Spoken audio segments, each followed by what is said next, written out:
become bread. How is bread bread? Bread has to be baked in the oven. That's Paschal mystery. That in order to become bread, we have to be baked. In order to become wine, we have to be broken open, stepped on. We have to be kept for years, and the longer we are kept, the better wine, right? 20-year wine versus 40-year wine. And so, and I'm partly joking, but I'm not joking. It is the truth. Is in order to be bread and wine, in order to be bread, we have to be baked. And Carla May used to Sister Carla May Streeter is my mentor. She used to say, "You are still half-baked. Don't try to hurry the process. You are half-baked, honey." And so how do we know when we are baked? How do we know when the bread is ready?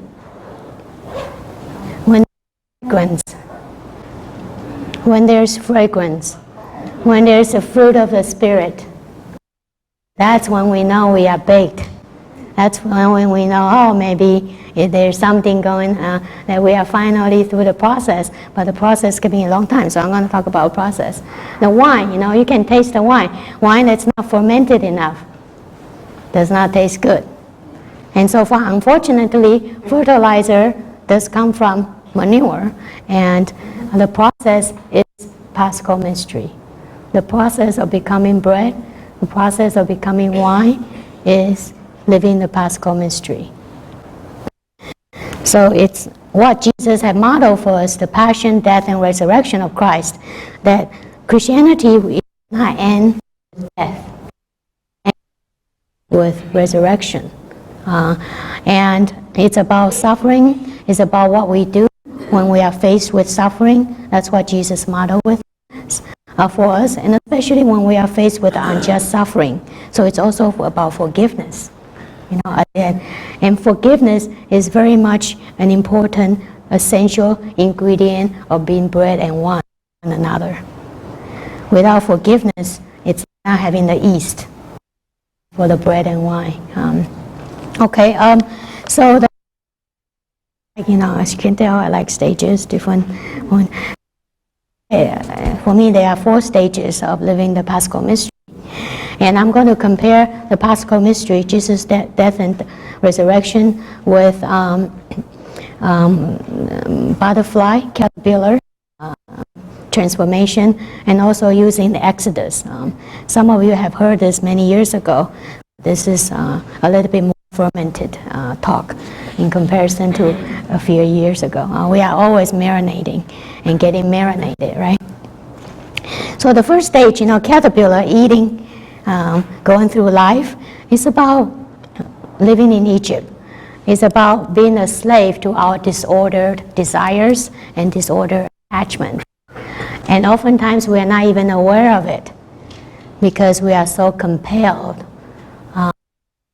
Strive. We are so compelled. By nature, we like comfort. By nature, we like security.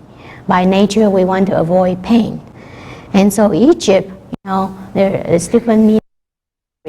We may be enslaved, but we are not even aware we are enslaved until, we go through Lent and we start practicing letting go. And we are, it's hard to let this go. We have a hard time letting go, then we know we have become attached. Whatever we are attached to, it's hard to let go of. And so, live in Egypt, we may spend energy pursuing something that we are not even aware of. And in this state, we are not actively practicing God in us. We are not actively practicing God with us. God is there. We know God. We believe in God. But it's not experiential.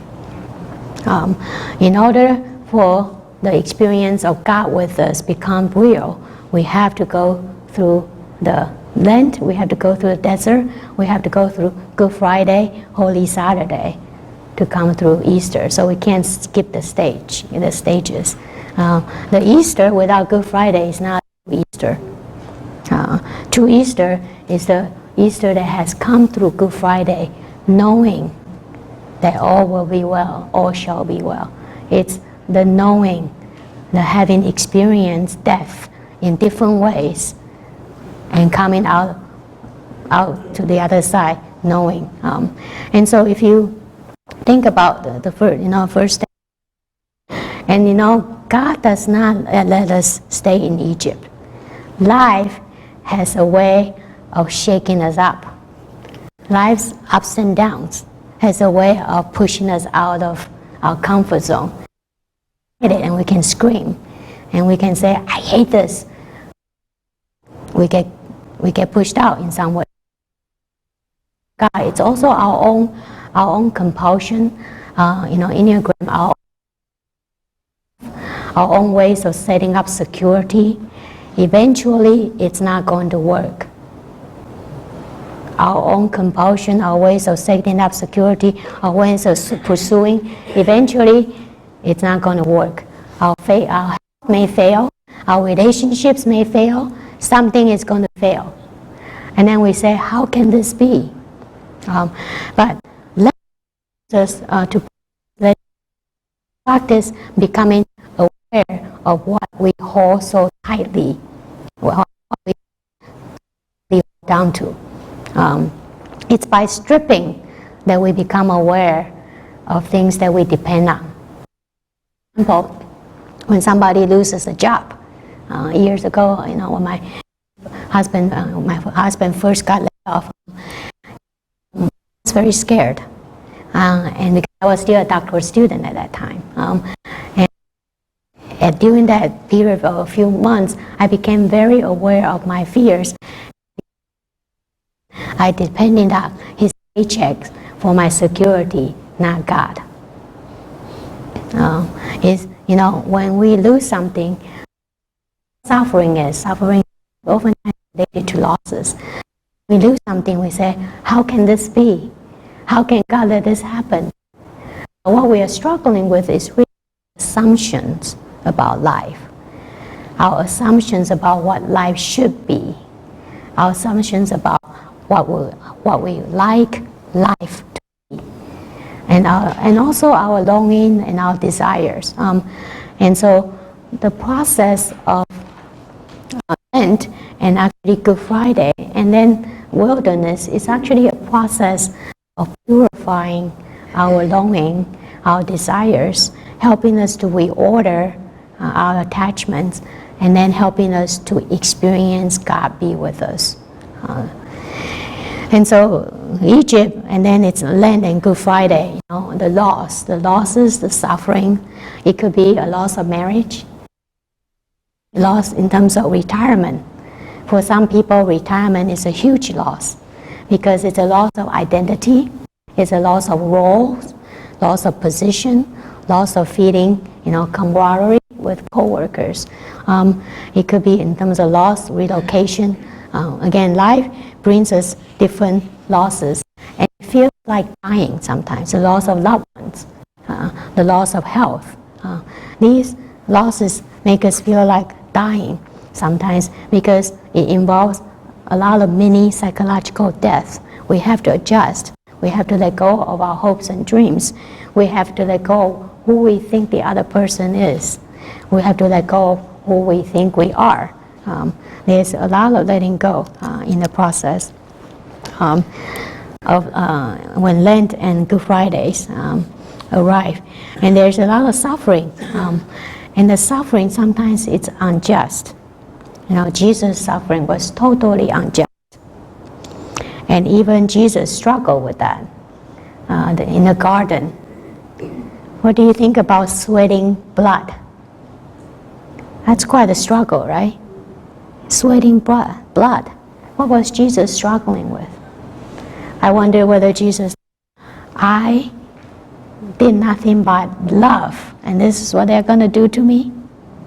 And Jesus never doubted God be with him, but the human part of Jesus may be wondering, where is God? Even at the last moment, there was one moment Jesus said, God, why have you forsaken me? For that one moment, he didn't feel God's presence, but God was always present. And so Jesus, what he went through, showed us, that even with the strongest faith, there could be moments when we don't see the sun, even though the sun is there.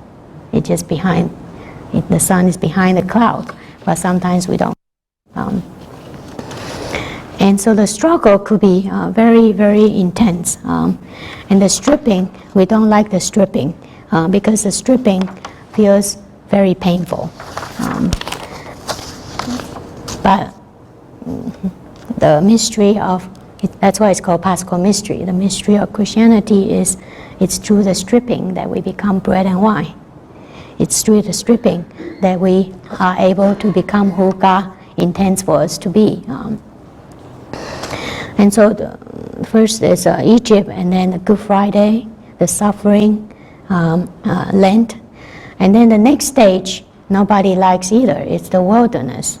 It's the wandering around in the wilderness. It's the in-between time, in-between stage. It's the Holy Saturday. The waiting feels like forever. All we see is darkness. The Israelites wandering in the desert. Are we there yet? Imagine every day. Are we there yet? Are we there yet? Why do we have to be here? Where's the wandering? And over the years, I have learned to appreciate the necessity of the desert. That it is necessary because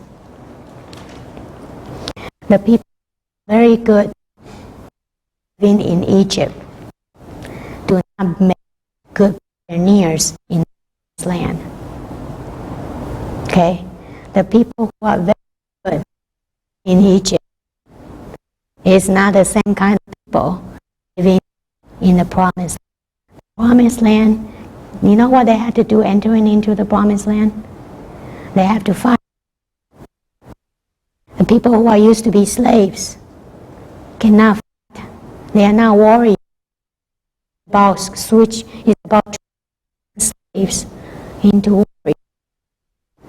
It's about transforming people who are passive, who only want security. We can do this. I ask, follow wherever you want me to go. Two different kinds of. So the whole process of transformation, the process of being in the oven is the wilderness. The wilderness is the oven. It's the baking. Baking what? The letting go. Now, when I first came to the U.S., 1990, 28 years ago, I came with 2 luggages. 2 luggages. I only intended to stay 2 years. So I'm still here. Almost, I say 29, almost 30 years. 30 years or more, yeah, 30 years. I don't know, maybe God wants me to be here for 40 years. That's my 40 years. But guess what happens after 20-something, almost 30 years? Do you think I only have 2 luggages of stuff? No, of course not. I have a whole household of stuff. Now, the stripping, the process of stripping is about inviting us to travel light. Because spiritual journey, we cannot carry so much weight. The more we carry, less free we are. And so stripping is about letting go, releasing. The process of wilderness, it also forces us to God. Depend on God, to hear God's voice, and to the appearance of manna. What is manna? Daily bread. Where did manna come from? God. Nothing that they did. Every day they had to go somewhere. They didn't have time to grow grains. They didn't have time to go hunting. They have to trust God's providence. And it appears every day, and if you accumulate, it doesn't work. And that is about daily practicing of trusting God's presence, daily practicing of trusting God's providence. God will provide. And that 2 generations, 40 years is 2 generations. It took 2 generations for the Israelites to change their nature from being a slave to being a warrior. It took 2 generations to shed and change the culture and of what they were used to. And this in between time, we talk about the desert or the wilderness. It looks like it's barren, right? It looks nothing is happening. But actually, this is when everything is happening. Everything is happening. It's the same thing as, in the oven, it looks like nothing is happening, but that's everything is happening. It's the same thing as the cocoon, the chrysalis.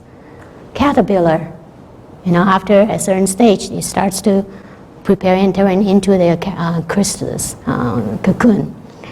And it was only a couple of years ago I found out that the caterpillar, from the outside, the cocoon, the chrysalis, from the outside it looks like nothing is happening. But in the chrysalis, caterpillars dissolve into liquid, total liquid. Everything in the caterpillar dissolves into liquid. So all the cells of the caterpillar dissolves into liquid, and from liquid forms the butterfly. That is the process of transformation. But it's a total dissolution, total melting. And sometimes we feel that way. Sometimes we feel like God is stretching us so badly. Sometimes we feel like we are dying. And we are dying because the we that we think we are oftentimes have to die. Peter, as the fisherman, was no more. Fisherman was no longer, the fisherman was his caterpillar state. But does caterpillar look like butterflies? Nothing look like. They don't look like. Can you imagine caterpillar and butterflies? They come from the same stuff. Every single cell got transformed and then became the butterfly. And so that is the invitation of transformation, and that's the stage of the wilderness, the in-between time. And we because we don't know how long it's going to take. We don't know where we are going. We don't know what's at the end of this. And we don't have a 5-year plan. We don't have control. And we hate it. The playwright, John Williams, I'm quoting somebody, okay, so don't say that I say this, okay? He said that when the door closes, another opens. But it's the whole way, Hallway, the whole way, the in-between time, those in-between space, that's the bitch. Again, when the door closes, another will open. But it's the in-between, the whole way, that's the bitch. Right? Because we don't know when the door is going to be open. We don't know where the door is going to be open. We don't know how it's going to open. We don't know if it was open, what's there is what we want. We don't know. And we don't know how long it's going to take.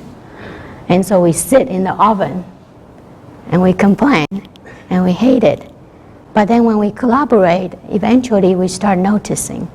Then we move, we start. So these, sometimes I think that the Holy Week doesn't do it justice. This process does not take 3 days.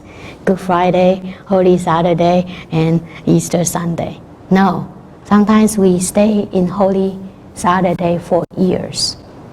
Years. Sometimes we don't smell spring. We don't smell Easter for years. And winter, again, looks like nothing is happening. But winter is when trees are growing roots. So whatever from the eyes, the outside, whatever that looks like nothing is happening, a lot is actually happening inside. This is the stage when we turn inwards to be with God. When we turn inwards because we know that we no longer should just depend on what's outside. And we turn inwards, especially if we have been unjustly treated. We turn inwards to learn how to forgive. We learn how to love. All of that happens around this time, during the wilderness and during the desert time, the in-between time. And then Easter, resurrection. How do we know winter is gone and spring is here?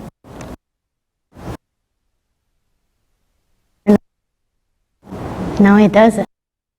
Easter comes the next day, but after all these, true Easter, true spring, it comes green leaf at a time.